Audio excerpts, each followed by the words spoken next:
low back pain sendiri ya, atau istilah lainnya nyeri punggung bawah atau nyeri pinggang atau nyeri boyok, itu sebenarnya bukanlah suatu penyakit, namun mulai ada defisit neurologis, nggak cuma nyeri pinggang biasa nih Sobat Mitra, misalnya nih mulai kayak kesemutan, mulai kerasa berat, kebas, seperti itu. Halo Sobat Mitra, perkenalkan saya Dr. Rizky dari Rumah Sakit Mitra Bangsa. Selamat datang di Mitra Talk. Hari ini kita akan bincang-bincang bermanfaat dengan topik low back pain, apakah bisa kembali normal dengan rehabilitasi? Untuk menjawab pertanyaan tersebut, kali ini kita sudah bersama dengan narasumber kita, dokter spesialis kedokteran fisik rehabilitasi, Dr. Hanif Azhar Aziz, SPKFR AIVOKA. Halo dok. ya selamat pagi. Pagi ya dok ya, kita bisa sapa dulu dok Sobat Mitra Ya. dimanapun berada. Halo Sobat Mitra, saya Dr. Hanif Azhar Aziz, saya adalah dokter ahli kedokteran fisik dan rehabilitasi. Oke, langsung saja ya dok ya, Ya. kita ke pertanyaan pertama. Kali ini kita akan bahas tentang low back pain atau nyeri pinggang ya dok. Ya. Nyeri pinggang yang biasanya dialami oleh pasien-pasien gitu Ya. dok. Mungkin bisa kita bahas lebih lanjut dok.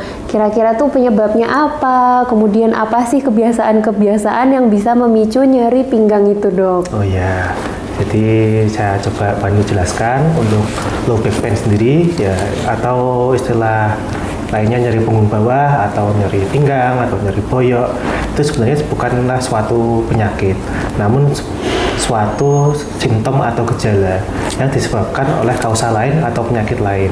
Nah, nyeri biasanya simptom itu atau gejala tersebut berupa nyeri yang dirasakan di area punggung bawah. Yaitu area punggung bawah itu mana? Yaitu area di bawah tulang rusuk yang paling bawah hingga di area hingga di daerah lipatan bokong.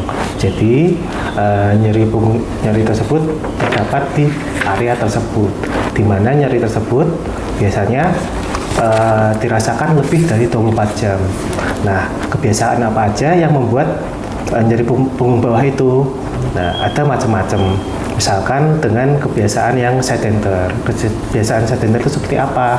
Misalkan teman-teman sering duduk dengan posisi yang berjam-jam, lalu posisi duduknya nggak pas, ya, artinya postur duduk tersebut bermasalah. Misalnya seperti apa? Postur duduknya dia membungkuk seperti ini misalkan. Nah, itu membuat struktur tulangnya itu dan ototnya menjadi menegang.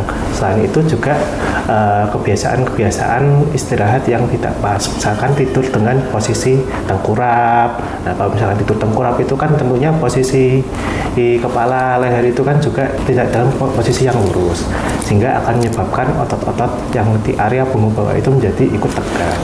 Selain itu juga bisa disebabkan oleh faktor psikologis. Misalkan pasien-pasien yang mengalami stres berlebihan, misalkan kamu mau anak sekolah ini, misalkan mau ujian, mau belajar, ini pusing gini, nah itu bisa menyebabkan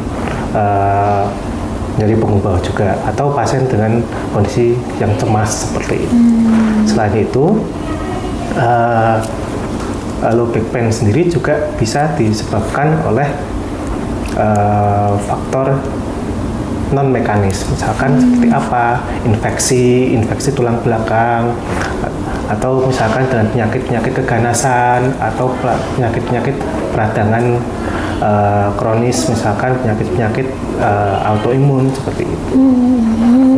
Banyak ya Sobat Mitra informasi yang bisa kita dapatkan, ternyata nggak hanya dari faktor penyakit ya dok ya, ada juga yang seperti dari kebiasaan, dari mulai duduk, kemudian pekerjaan yang dilakukan sehari-hari, kemudian bahkan tidur tengkurap, itu bisa salah satu pemicu gitu ya dok ya, mungkin betul. ya. Oke, lanjut nih dok, ketika pasien nih udah mulai ada gejala-gejala nggak nyaman di pinggangnya, gimana ya dok cara membedakan nyeri pinggangnya itu yang biasa, yang cuman pegel, capek, ataupun ini sudah nyeri pinggang yang membutuhkan perhatian khusus atau yang udah serius gitu dok? Oke, jadi tadi sudah saya sebutkan penyebab nyeri punggung bawah itu banyak. Nah, biasanya pasien itu dengan keluhan nyeri punggung bawah itu rata-rata sekitar 70% itu penyebabnya karena ototnya. Jadi otot itu rasa tegang, dia keluhkan, pasien keluhkan dengan seperti dia itu biasanya bilangnya nyeri boyoknya itu kerasanya kayak pegel-pegel, cumleng, atau nyerinya tidak menjalar. Nah, itu biasanya pasien dengan keluhan tersebut bisa sembuh dengan sendirinya atau self-limiting disease istilahnya. Nah, bagaimana dengan nyeri punggung bawah yang serius? Jadi nyeri punggung bawah yang serius ini kita artikan nyeri punggung bawah yang dengan keluhan-keluhan seperti nyeri tersebut terasa seperti kesetrum. Kenapa? Karena nyeri tersebut biasanya disebabkan karena nyeri saraf. Ada iritasi sarafnya itu bisa akibat dari penyempitan dari sendi tulang belakang, atau bisa disebabkan karena iritasi di saraf itu sendiri. Nah, biasanya nyeri punggung dengan keluhan nyeri menjalar tersebut juga disertai dengan gejala yang lain seperti defisit, istilahnya adalah defisit neurologis. Nah, defisit neurologis biasanya pasien juga mengeluhkan selain nyeri menjalar, dia juga ada kelemahan pada otot-otot tungkainya, sehingga pasien untuk aktivitas jalan itu kesulitan. Lalu juga pasien juga mengalami tungkai itu terasa kebas atau kesemutan, di mana dengan kondisi tersebut perlu menjadi perhatian lebih serius. Selain itu juga perlu kita ketahui pada pasien-pasien dengan keluhan keluhan nyeri punggung bawah disertai dengan tadi seperti infeksi atau infeksi tulang belakang atau penyakit keganasan atau dengan riwayat trauma hebat sebelumnya. Nah, itu juga perlu kita beri perhatian yang lebih khusus. Kalau misalkan dengan penyakit keganasan itu ya seperti apa? Misalkan penyakit keganasan itu ditandai dengan penurunan berat badan yang secara progresif, atau nyeri tersebut dirasakan terus-menerus tidak berkurang dengan istirahat atau perubahan posisi tubuh tertentu seperti itu. Wah, lengkap banget ini dok. Gimana cara membedakan nyerinya yang serius sama yang butuh perhatian gitu ya dok ya. Tadi yang saya highlight adalah kayak yang mulai ada defisit neurologis, nggak cuma nyeri pinggang biasa nih sobat mitra, misalnya nih mulai kayak kesemutan, mulai kerasa berat, kebas seperti itu, ataupun disertai dengan gejala lain gitu ya. Nah dok, tentunya nih sobat mitra nantinya kalau ada suatu keluhan kan datang ke fasilitas kesehatan nih dok, nanti mungkin diberikan obat ataupun dideteksi. Nah pertanyaannya, kapan sih dok harus mulai terapi rehabilitasi gitu dok? Tidak hanya terapi secara medis dengan diagnosis ataupun yang lain, tapi spesifik rehabilitasi seperti itu dok. Ya, jadi pada pasien-pasien dengan low back pain atau nyeri punggung bawah, kapan sih perlu terapi ke polirehabilitasi medik? Apabila nyeri tersebut tidak berkurang dengan istirahat dan nyeri tersebut mengganggu aktivitas pasien-pasien semua. Nah, misalkan selain itu juga pada pasien-pasien dengan nyeri punggung bawah yang dirasakan lebih dari 4 atau 6 minggu, di mana biasanya kami menggolongkan penyakit low back pain tersebut merupakan low back pain yang sudah subakut, di mana dia sudah lebih dari 6 minggu, sehingga sebaiknya segera dilakukan terapi rehabilitasi medik. Gitu, jadi mungkin sobat mitra nih yang mulai ngerasa nyerinya ini nggak sembuh dengan istirahat, kemudian nyerinya ini udah mengganggu banget aktivitas, kemudian nyerinya kok udah lama nih 4-6 minggu lebih masih nyeri, mungkin ini tandanya sobat mitra harus ke poli kami nih, rehab medik bersama dokter Hanif ya dok, bisa ya dok ya. Oke, pertanyaan selanjutnya nih dok, kalau sudah ke poli rehab medik, sobat mitra yang mungkin dengan nyeri pinggang nih dok, apa dok yang dilakukan di sana, apa yang diterima oleh sobat mitra dok? Oh iya, jadi untuk pasien-pasien yang datang ke polirehabilitasi medik, itu kita berikan terapi berupa terapi modalitas. Terapi modalitas itu seperti apa? Misalkan dengan terapi dengan alat-alat seperti TENS, seperti inframerah, atau short wave diathermy, microwave diathermy, atau cryoterapi, atau bahkan traksi atau ultrasound. Nah, alat-alat ini bertujuan untuk mengurangi rasa nyeri pada pasien. Nah, setelah nyeri itu berkurang, pasien itu keluhannya udah lebih nyaman dengan keluhan tersebut, pasien sakitnya sudah berkurang. Nah, gitu lalu akan kita berikan program latihan untuk pasien, di mana program latihan ini bertujuan untuk menguatkan otot-otot yang ada di punggung pasien, sehingga harapannya pasien itu dari itu bisa tidak kembali muncul lagi yang kepada pasien, sehingga pasien bisa sembuh seperti itu. Nah, biasanya problemnya itu adalah pasien ini hanya mengandalkan terapi modalitas saja. Pasien biasanya kita berikan program latihan, namun program latihan tersebut tidak dilakukan di rumah, sehingga pasien ini tidak kunjung sembuh seperti itu. Oke dok, jadi lengkap ya dok ya, nggak hanya dari terapi modalitas dengan alat-alat kesehatan yang canggih, itu tadi alatnya ada semua di rumah sakit kita ya dok ya? Ada. Nah, oke, nggak hanya dengan alat-alat kesehatan yang canggih, tapi juga ada resep berupa latihan gitu ya dok, sehingga penyembuhannya semakin cepat, nggak hanya didukung alat-alat di rumah sakit Mitra Bangsa gitu ya dok ya. Oke, ini pertanyaan yang ditunggu-tunggu dok, sesuai dengan judul kita dok. Pasien dengan nyeri punggung atau low back pain itu bisa kembali normal nggak sih dok? Ya, jadi ini saya coba jawab ya.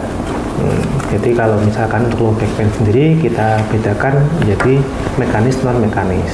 Nah, pada pasien LBP dengan penyebab mekanis yang 70% ini tadi saya sebutkan karena penyebabnya karena otot, itu kemungkinan sembuhnya bisa lebih baik dibandingkan yang lain. Karena apa? Biasanya pada pasien-pasien ini rata-rata dia itu bisa sembuh dengan sendirinya karena dia merupakan self-limiting disease. Tetapi apabila pasien itu sudah disertai dengan keluhan lain, misalkan nyerinya itu ternyata menjalar, ada defisit neurologi seperti tadi, atau mungkin karena keganasan atau karena infeksi, misalkan infeksi di tulang belakang. Nah, itu tentunya perlu terapi yang lebih lanjut. Nah, masalahnya pasien ini kadang datang dengan keluhan yang sudah cukup berat atau cukup parah. Jadi pasien datang sudah dengan keluhan nyeri yang lebih dari 6 bulan atau bahkan tahunan. Nah, itu untuk sembuh secara 100% tentunya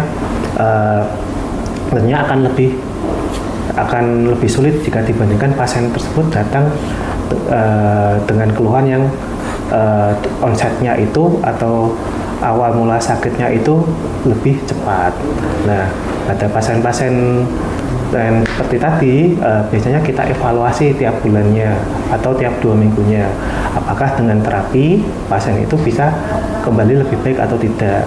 Apabila sudah kita observasi, kita evaluasi berbulan-bulan tidak ada perubahan pada pasien, memang perlu tindakan lebih lanjut oleh sejawat lain, misalkan oleh rekan-rekan dokter spesialis dari ortopedi atau dari bedah saraf untuk dilakukan tindakan yang lebih lanjut seperti itu.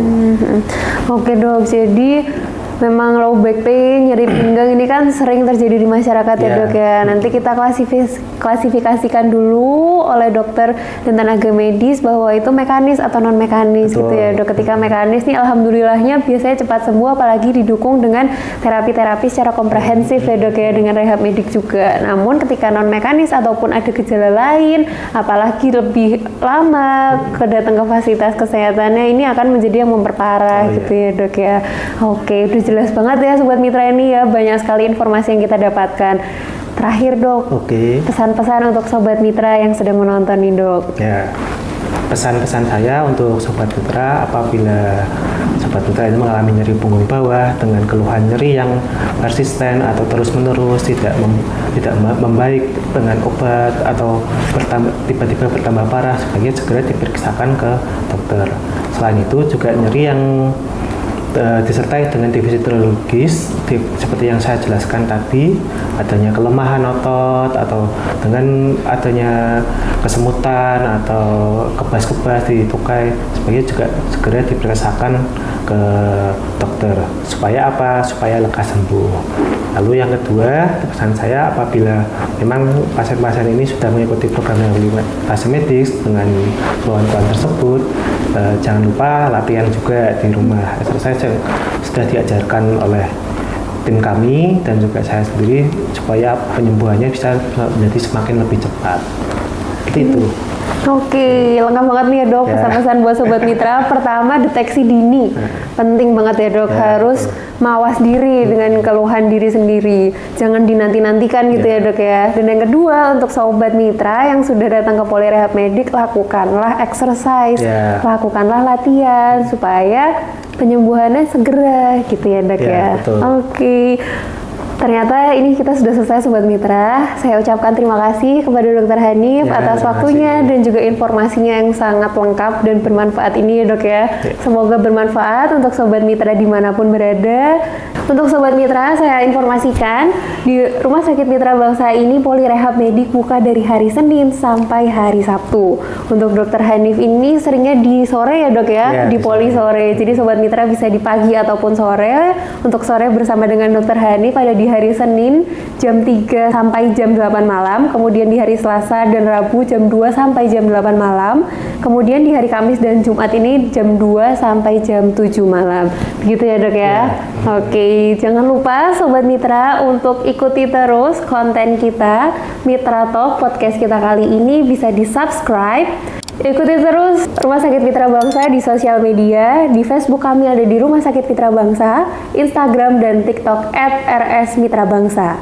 Saksikan terus Mitra Talk yang bakal bahas hal-hal menarik, serta Sobat Mitra boleh loh untuk komentar, request topik apa yang akan kita bawakan pada Mitra Talk berikutnya. Saya Dr. Rizky Dewi Kencana. Saya Dr. Hanif Azhar Aziz, spesialis kedokteran fisik dan rehabilitasi. Pamit undur diri, terima kasih dan sampai jumpa.